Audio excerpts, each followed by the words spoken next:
ترتيب الدوري التونسي اليوم الأربعاء 22 من أكتوبر 2025. نبدأ من المركز الأخير حيث يتذيل الأولمبي الباجي الترتيب مكتفيا ب5 نقاط فقط من 9 مباريات، وضع لا يحسد عليه. فوقه مباشرة في المركز الخامس عشر يقف مستقبل قابس ب7 نقاط بفارق نقطتين فقط عن القاع.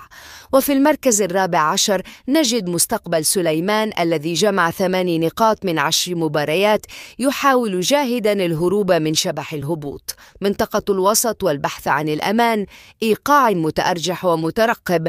نتقدم المركز الثالث عشر حيث يتواجد اتحاد بن قردان ب8 نقاط أيضا، ولكن مع لعب عدد أقل من المباريات.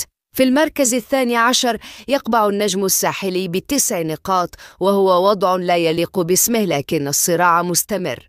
صعودا إلى المركز الحادي عشر نجد شبيبة القيروان برصيد 10 نقاط، ونفس الرصيد لمستقبل المرسى في المركز العاشر.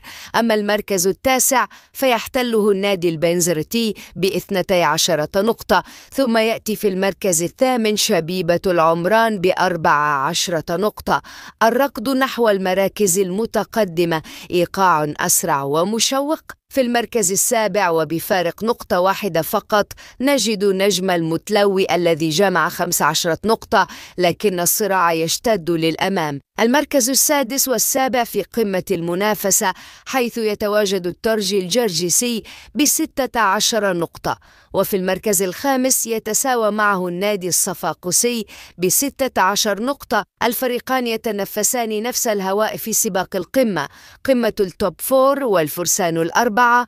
إيقاع منتصر ومهيب. المركز الرابع يدخل الاتحاد المنستيري حلب المنافسة ب17 نقطة، طامحا في المزيد. المركز الثالث هنا العراقة، هنا الترجي الرياضي ب20 نقطة، يسعى بطل الأبطال للعودة إلى الصدارة. الوصيف المركز الثاني، مفاجأة الموسم الملعب التونسي يقف ب21 نقطة، يضغط بقوة على القمة.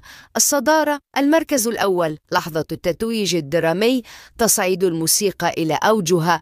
وفي القمة يتربع على عرش الرابطة التونسية المحترفة الأولى بفارق نقطة وحيدة، وبتصدر مستحق إنه النادي الإفريقي ب22 نقطة يؤكد هيمنته على بداية الموسم.